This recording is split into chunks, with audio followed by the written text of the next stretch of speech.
If people are not listening to you, stop talking to them. That is the best piece of advice that I can give you. And if you stop talking to people who aren't listening to you and start watching them instead, they will tell you what they're up to. But so if you have things to say them, but you find people that will listen, talk to them. The ones who aren't listening, pull back, because you're devaluing what you have to say by offering it to an audience that does nothing but reject it. And that's a good guideline to life in general. So pull back. When the eagle spreads its wings, it's something to behold. It was built to soar, to fly. It was built to withstand storms, so that when the storm comes and other birds run for shelter, the eagle runs into the storm and uses the storm to lift it up so that it can fly above the storm. You know you're an eagle when you ran into a storm that you thought was going to kill you, and instead of it killing you, it lifted you higher than you've ever been lifted before. It's a sure sign you're an eagle. Can you hear me tonight? What you need is another eagle with wings and dreams and visions and concepts, who's not jealous of you, who's not intimidated by you, who's not fighting you.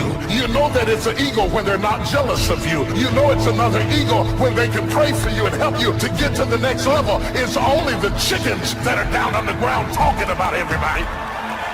So don't be frustrated when you see the chickens flapping up and falling down, because at this stage in your life, it's time for you to be synergistic with other eagles.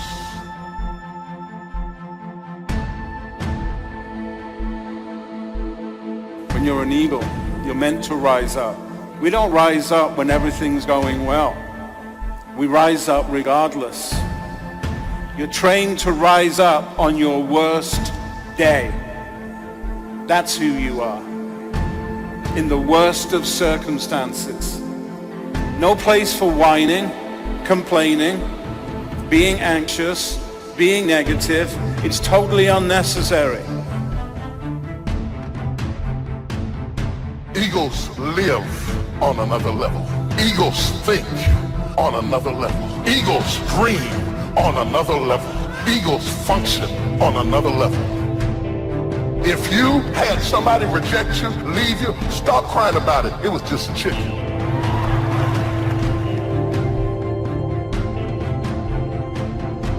All your circumstances may say you'll never fly. You don't have the training, the experience. Thoughts will tell you you'll always be grounded. No, get ready, your wings are coming. Where you are is not permanent. God did not create you to crawl, to go through life lonely, struggling. He created you to soar, to take new ground, to go further than you thought possible. Now quit being discouraged by what you see. What you see is subject to change. You don't know what God is up to. You don't know what he's doing behind the scenes. No one can live beyond the limits of their belief. So if you want to live beyond what you're living now, you have to change your belief system. The secret to anyone rising is what happens in their belief system. Your life is what you think it should be. That's exactly what you are right now. You are what you thought you should be. And if you don't like who you are, you got to change what you think you should be. That's how leaders are born. When a caterpillar transforms into a butterfly, gets its wings, it doesn't just have the ability to crawl faster, just be better at what it could already do. It comes into a whole new dimension, from crawling to flying. When you get your wings, you're not going to just be better at what you can do right now. God is going to catapult you into a new dimension, into favor that you haven't seen. Things are going to happen sooner than you thought. Should have taken you a lifetime to pay your house off, but you did it in a fraction of the time. What happened? You went from crawling to flying. You got your wings. You're going to discover gifts, talents, creativity that you didn't know you had. Where you think, where did this come from? You got your wings. That's God taking you places that you could never go on your own. You know, courage mounts up, and then sometimes we have the doubts that creep in, and we reach a little deeper to find that courage that overcomes our doubts and our fears. So I would probably debate a little bit with Napoleon on this unwavering courage. because sometimes courage does waver. But as long as it stays, as long as in the end, there it is to serve you, the courage to do what you didn't think you could do, the courage to step into territory that might be a little unfamiliar, the courage to talk to somebody you don't know, the courage to attempt conducting a meeting, the courage to give your first testimonial, the courage to solve problems you couldn't solve before, that kind of courage. The courage to stand up when it's sort of dark in your corner, the courage to do it when it isn't going your way, seemingly. The courage to try to have a good day in the midst of a bad day. That kind of courage. Wavering a little at times, yes, because we all have doubts that attack us. We all have small fears that creep in. That is the nature of life. But that's what faith is all about. That's what courage is all about. To serve us when our doubts will not serve us well. Faith to overcome fear, and courage to overcome our doubts. Your leadership development is determined by, number one, your perception of who you are. Number two, by why you think you exist. And number three, your sense of significance. I am giving you my secret to life right here. You got to first change your perception of who you are. And that starts with a belief system. Secondly, you must change your perception of why you think you exist. And number three, your sense of significance. No matter where you are right now, it doesn't matter. I don't care what situation you're in now, where you're working, or what situation you're in. If you get these three things to come alive in this session, when I see you again, you'll have a story to tell me. If you're a person where all your friends come to you with their problems, that's because they see something in you. You're more balanced and stable. But you got to remember this old saying. If you're the smartest person in your group, you need a new group. It ain't nothing bad. You just got to upgrade people in your life. You cannot be the go-to person in the group. So, just upgrade your friends. Don't worry about it. You have a gift. You solve problems all the time. You know what people pay for in this country? They pay for expertise in this country. The moment you're an expert at something in America, you can make $1 million. All you got to do is be an expert at one thing. Because we all have this warfare going on. It's going on in the world, the warfare between liberty and tyranny. In our own body, the warfare between health and illness. The struggle is on. The struggle between light and darkness. The struggle between good and evil. I call it opposites in conflict. And as soon as you're born into the world, as soon as you find yourself and discover yourself on this spinning planet headed somewhere, you know that this exists. To be a civilized society, we must drive the dark side of our nature into a small corner and let the positive side flourish. Early, we must learn to exercise self-control. Power is a wonderful thing, but it must be exercised properly. It must be exercised to benefit, not to destruction, so that you can become the best example. The example of having your temper well managed, to having that dark side of your nature under control. The best example of choosing wise words and not being careless, that kind of control. Control of your appetite, control of your desires, so that they fit into the positive side of life and not the negative side. Self-control, very important. Now here's the next three. Willingness to assume full responsibility. All of us have been taught that, to take full, 100% responsibility. What happened to me might not have been my responsibility, but what I do about it is my full responsibility. If a hailstorm destroys the farmer's crop, he wasn't responsible for that. But his responsibility now begins when the hailstorm is over, when he asks the question of himself, what should I do now? Now that this catastrophe is over, now that the damage is done, now what should I do about it? And a philosophy I've taught all these years, it's not what happens to you that determines your future. It's what you do about what happens that determines your future. And this is a major part of it, accepting full responsibility. Also, you've got to be responsible for your future. Nobody's going to fix it. No one else is going to design it. No one else is going to come along and say, hey, I will make sure it all works well for you. You've got to take all the input, you've got to take all the testimonials, all the teaching, all the training, all the influence, then you've got to have the responsibility of designing your life. You can design a life of prosperity, or you can design a life just to coast and get by. The responsibility belongs to you.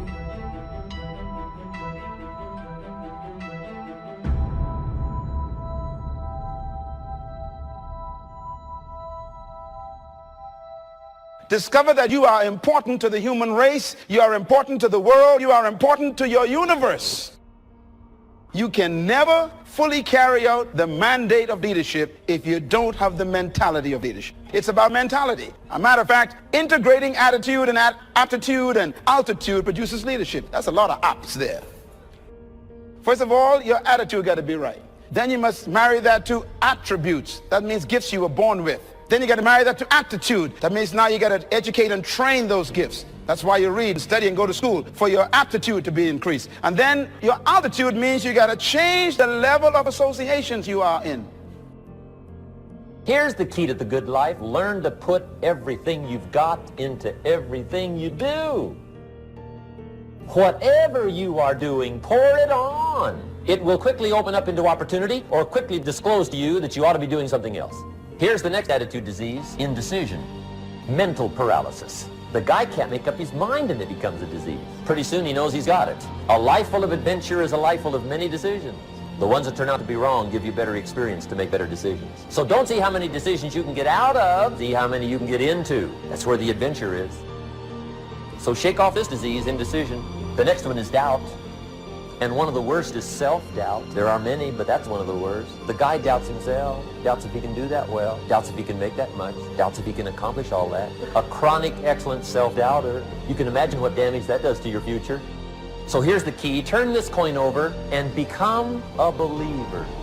And there's many things to believe in. One of the majors is yourself. The understanding of self-worth is the beginning of progress.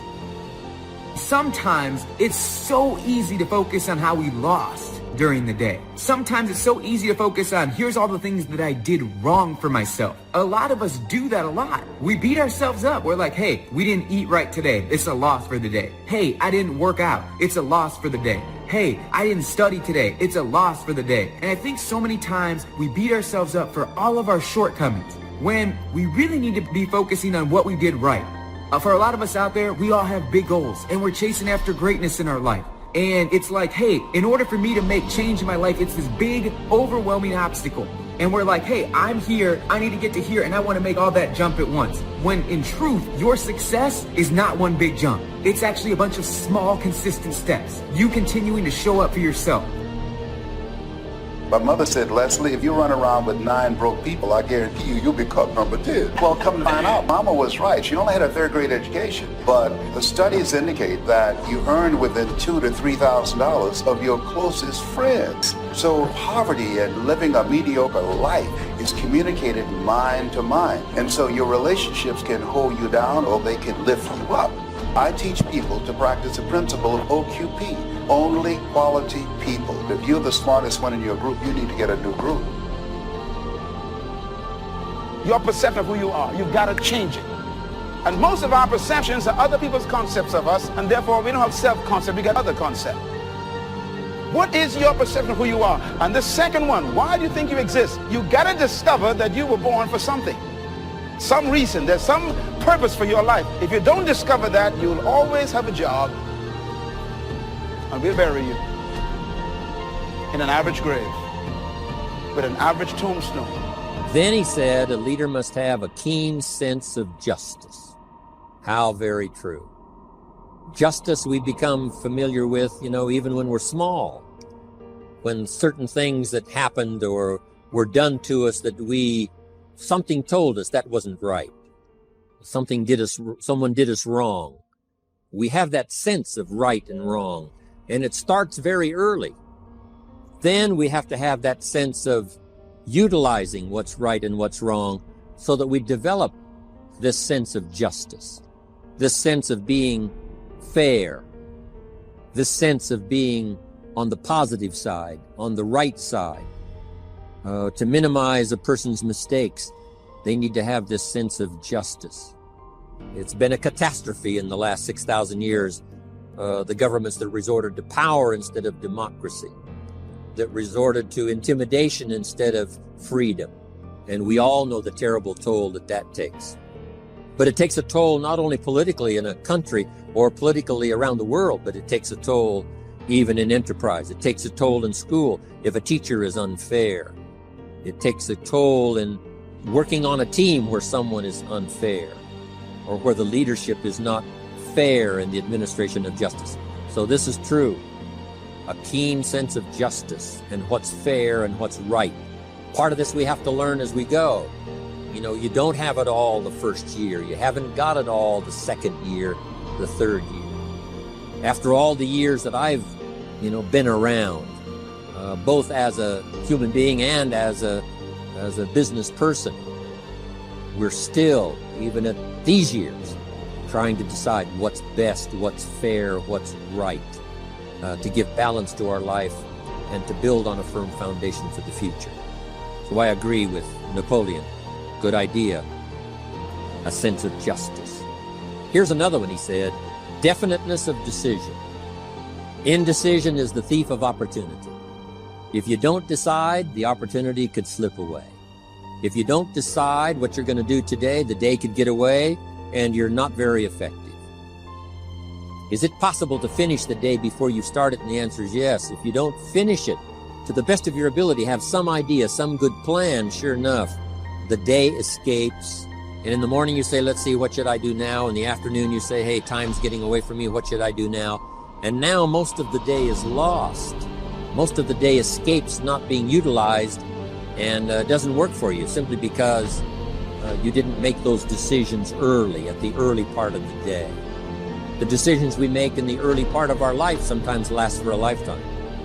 If you neglect them and don't make them, sure enough, the time passes and the opportunity sometimes is diminished, and sometimes you spend a lot of time now catching up simply because you didn't make those early decisions.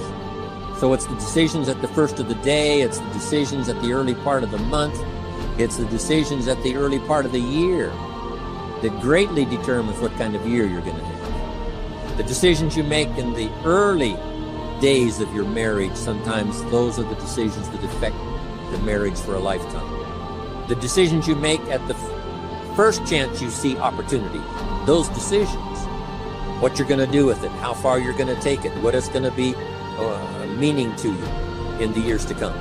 Those early decisions are vitally important. Then we need decisions to correct poor decisions, to overcome our mistakes. It's possible, of course, for all of us to make unwise decisions. And at the end of 1 year, at the end of 1 week, 1 month, or at the end of a few years, we say, that decision cost me too much. Cost me a lot of time, cost me a lot of money, cost me maybe a good relationship, cost me a chance to be productive.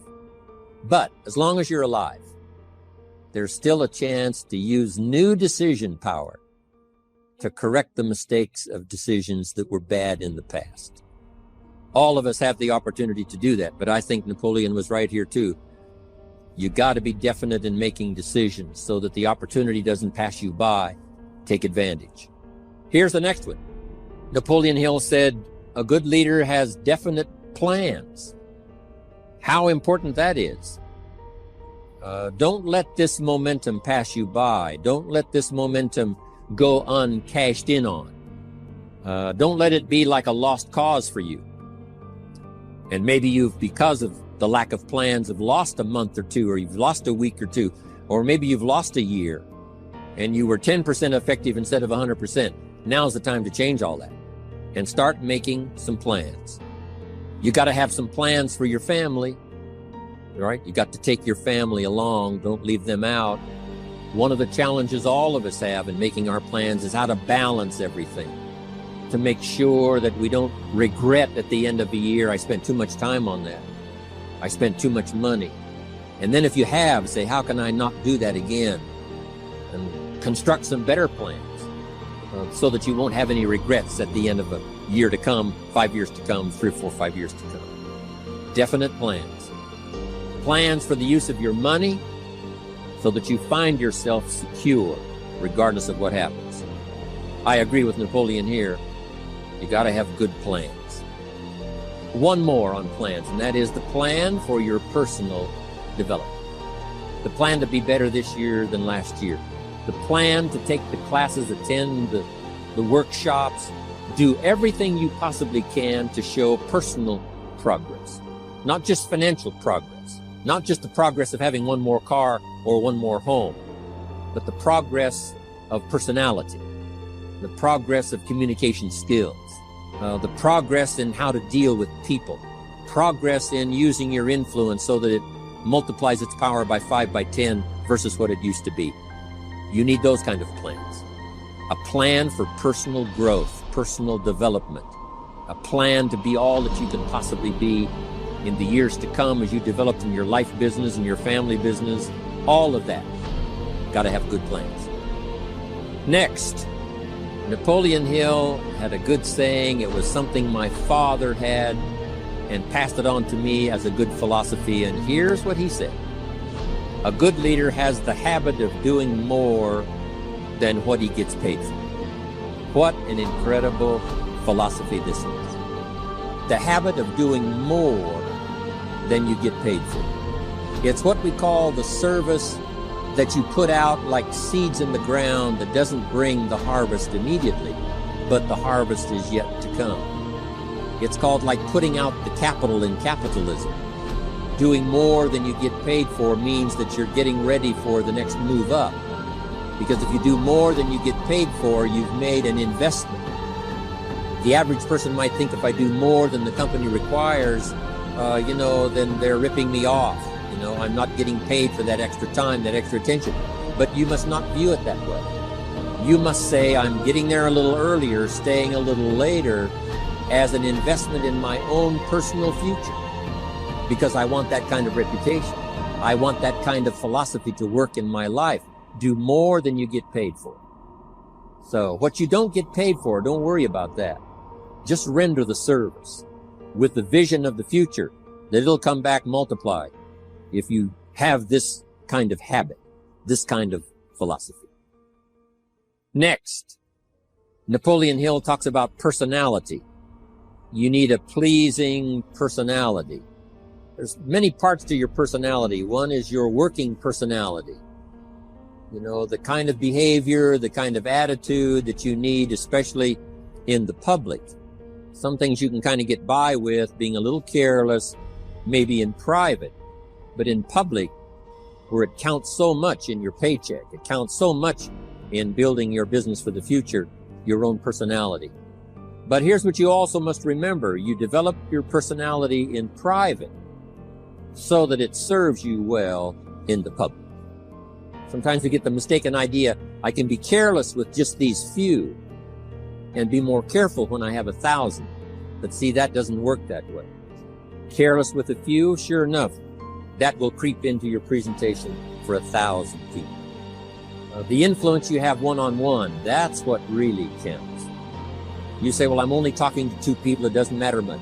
That's when it really matters. Because if you'll practice well there, using your personality, using your influence, to get someone's attention, to get them to listen, to get them to participate, the kind of personality that someone says, I'd like to be around this person. They're unusual. They're not like the average person I meet on my everyday experience. That kind of personality. But you've got to practice it behind the scenes. You've got to practice it one-on-one. And if you're effective one-on-one, 1-on-3, 1-on-5, I promise you, that will get you ready to now perform with the kind of personality, the kind of charisma that wins people when you're in front of 500 people, 1,000 people, 5,000. So this is a good point, working on your personality.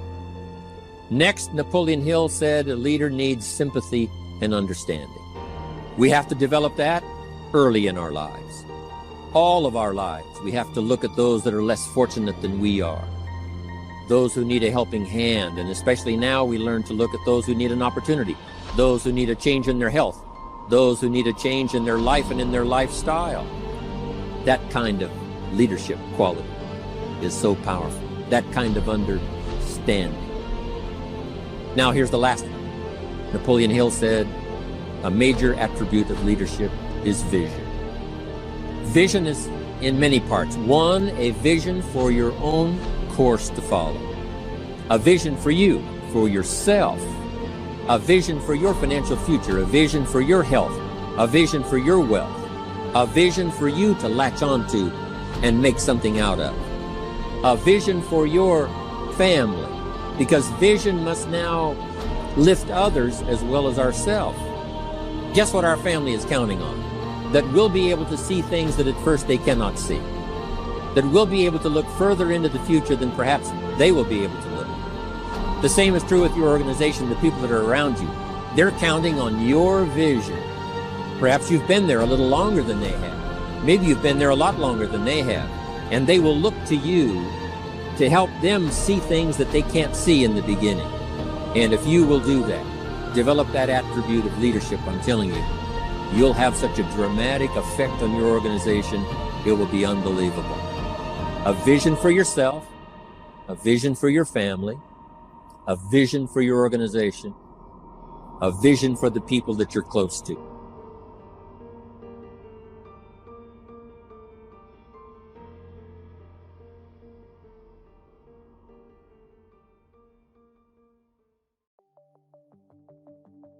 Let's talk about what nobody wants to talk about. Who here has ever failed? Who's here has failed miserably at something you wanted to achieve? When you failed, why did you fail? Didn't have enough time, didn't have the right technology, didn't have the money, didn't have the contacts, had the wrong people. The people said we had the wrong leader. Everything you people have told me, I didn't have the technology, I didn't have the right contacts, I didn't have the time, I didn't have money. Everything you've told me, I didn't have enough Supreme Court justices, those are resources. And so you're telling me I failed because I didn't have the resources. And I'm here to tell you what you already know. Resources are never the problem. It's a lack of resourcefulness is why you failed. Because the ultimate resources are emotional states. If you're creative enough, can you find the answer? Yes or no? If you're determined enough, can you find the breakthrough? Yes or no? If you're passionate and loving enough, can you get someone to help you? Yes or no? If there's no way that you're committed, can you find the money even if you don't have it? Yes or no? So I said creativity, decisiveness, passion, honesty, sincerity, love. These are the ultimate human resources. And when you engage these resources, you can get any other resource on earth. And I said, so you told me all the resources you're missing and you hypnotize yourself into believing that you don't have what you want because you don't have the resources, when the most successful people in history had no resources, but they were incredibly resourceful, so they got the resources. Resourcefulness is the ultimate resource. And if you don't have what you want, stop telling yourself the story because you don't have the money, you don't have the time. That's bullshit. It's because you haven't committed yourself where you would burn your boats. If you want to take the fucking island, burn your fucking boats, and you will take the island, because people, when they're going to either die or succeed, tend to succeed. But most of us give ourselves a way out, and that's why we don't have what we want. So if you and I really want to know what's going to take to get your dream and make it real, it's to stop all the things you told yourself that aren't. And I'm here to tell you what I said at the top of our discussion. 80% of success is psychology and 20% is mechanics. That's true of running your business. That's true of your intimate relationship. That's true of your body. That's true in your level of happiness. So you got to know the 20% because that gives you the edge, right? Those strategies. But you got to know the psychology. If you're in business right now, there's a few things. The chokehold on the growth of your business is you. It is not your people. It is the leader of this organization. The leader is the chokehold. And the chokehold comes in one of two forms. Your psychology. You think you've tried everything. You've tried everything but what fucking works. Or it's a skill that you're missing. Like you really are incredible at writing code, but you don't know shit about accounting and finance, and it's eating your business alive. Because I gotta tell you, 96% of all businesses in a 10-year period of time go under. Only 4% make it. By the way, make it doesn't mean that you succeed and have any money. It just means you're still standing. 4%. And by the way, after 10 years, you're set, right? There's no more challenges. If you got in a business and you're in it right now, I love you, I respect you as a brother or sister, and I know you're a crazy son of a bitch just like me. You have to be. Who gets in a sport where the longer you play, the more likely you die? You're a gladiator if you're in business. A gladiator goes out there and they know every time I go out I can die, and the longer I stay in the game, the more likely I die, but every day they go out to win. That takes an incredible psychology. But in that psychology, we bump onto limits, and that's what you gotta shift. And if your psychology is solid, you gotta say, where are the skills I'm missing? Because that's equally important. If you don't know how to market in the world we're in today, if you don't know the cutting edge of marketing, I'm only here today. I have the privilege to be with you here. I created a brand, and that's why I have the privilege to serve you. But that brand came because I realized early in my career, I can have the best ideas in the world, but they're gonna die on my lips unless I can market them, unless I can build a brand. It is the most important thing today because the world is made up of commodities. The world is so competitive. If you're a commodity, if you're a race for the lowest price, you will be out of business within 10 years, probably more like 2 to 5. You have to have something that separates you from everybody else on earth, and until you find out that something, you will be stressed and you will be struggling. But everybody has it or anybody can create it. That's my expertise. My companies, I started with 0. We do more than 5 billion with a B per year, my companies. Combined. How did you do that when it's not even your focus? We all have a set of belief systems, different kinds of beliefs, about if something happens, then it means something else. So for example, do we have rules for like what people do if they love us, yes or no? So if a person loves you, then they what? They respect you. And by the way, does this person also then have a set of rules for if you respect them, then you, and they have to look at them a certain way, don't raise your voice. If you respect me, then you don't raise your voice. If you respect me, then you tell me the truth. If you respect me, you follow what I'm saying here? And you know, the problem is all these rules are unconscious. What else? If a person loves you, they what? Trust you. Good. If a person loves you, then they communicate. If a person loves you, then they compromise. Now, some people's rules are, never in life do you compromise. To compromise is to give up your integrity. Some people's idea of integrity is if you compromise, then you have no integrity. A lot of us have rules that are absolutely totally unfair to us. For example, my favorite program that I do is all on this destiny technology I developed, where I ask the question constantly, what makes people do what they do? And I started asking that question more intensely after a guy embezzled $250,000 from me, and me $758,000 in debt. So I came up with all these incredible distinctions, and I refined them in the last 3 or 4 years by doing a research project. My research project is called Date with Destiny. What it is the most powerful program I do. I take only 100 people at a time. I've been doing this now for about 2.5 years. And before they even get there, I get about 18 pages from them on every emotion they ever feel, what triggers it for them, what they believe is most important in life, what they think their experiences of life were, and I analyze every single thing about this person I can. And we bring them in here and we find out what their core beliefs and values and rules are. Because that determines how you interpret your life, how you feel about it. Then we change that and change their whole life. So for example, if your highest value in life was security, you're going to make decisions differently than if your number one value is adventure, right? Well, if you had somebody's highest value is security, the last one was adventure, one day you swap them, it might change their personality a little bit. It changes everything, everything. And we don't do it haphazardly, we find out what they want in their life, and we make sure their values are consistent with what they want, because most people are being pulled in 2 different directions, right? They want to like be successful and they don't want to ever be rejected. Guess again. And most people are trying to meet 2 masters that can't be met, and so they get pulled apart and they sabotage a lot of stuff. But the biggest challenge for people, I think, is their rules. Most people in life have wired their brain where it's really, really hard to feel good. Every upset you've ever had or you ever will have with another human being is a rules upset. You are not upset with a human being. You're upset with their rules. because you have a different set of rules. So every upset you've ever had with another human being has been a rules upset.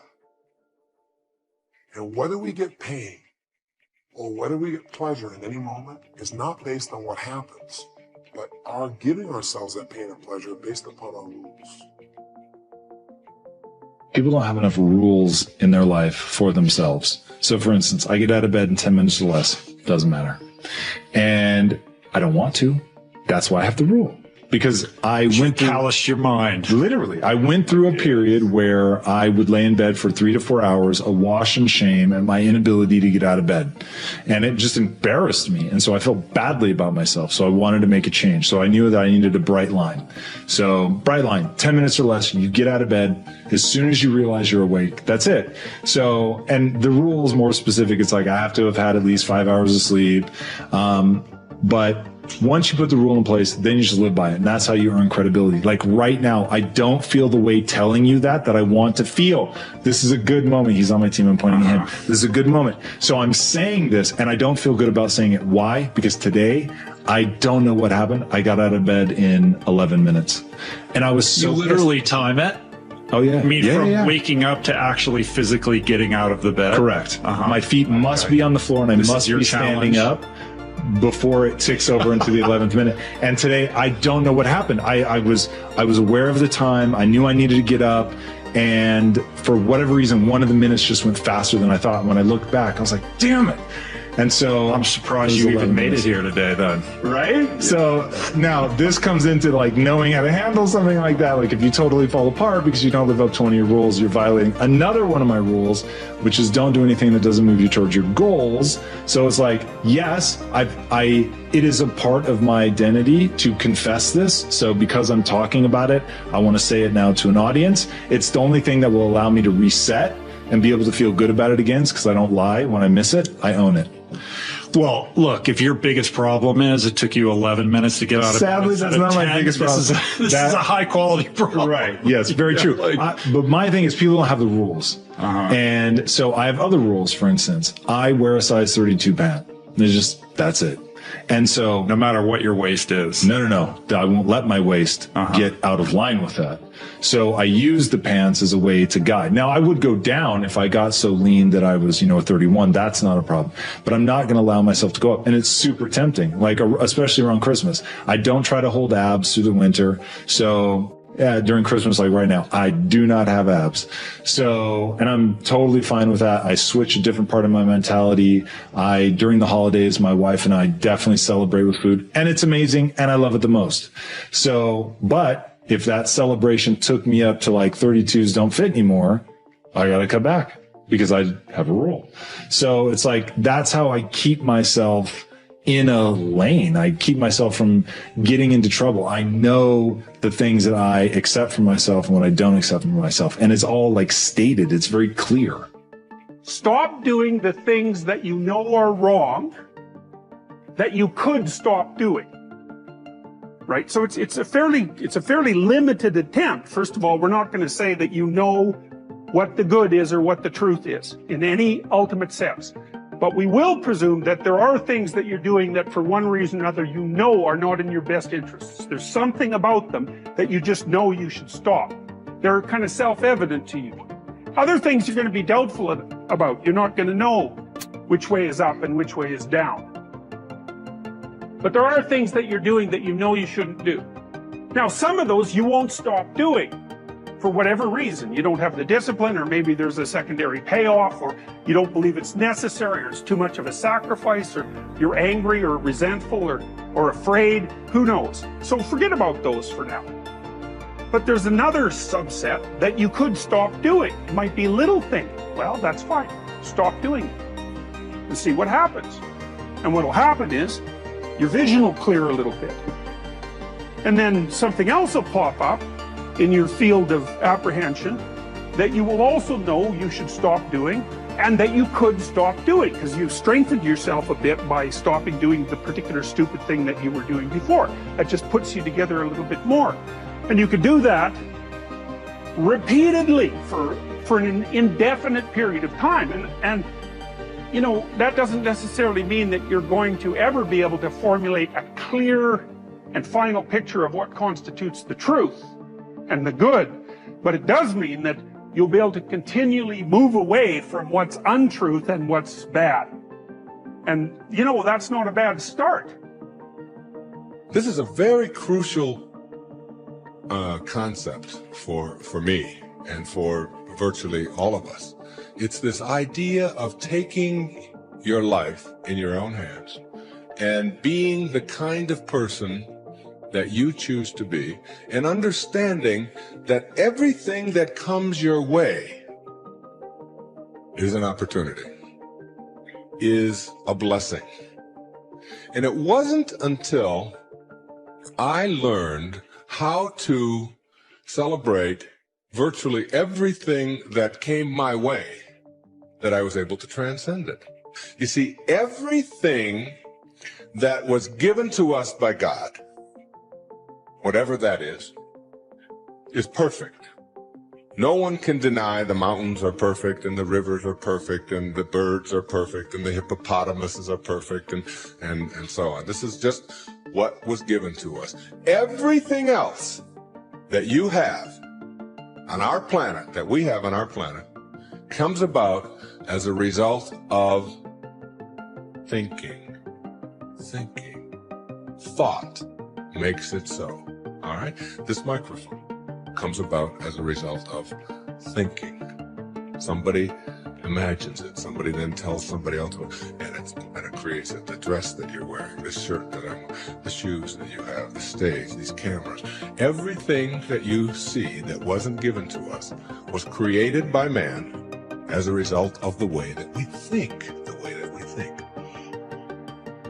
So what gets inside of us as a cell comes about as a result of the way that we choose to think in our lives. Very important principle to understand, because once you get a hold of thinking and that it creates everything that you have in your life, you can change and make it as absolutely perfect as you want it to be, because thought makes it so.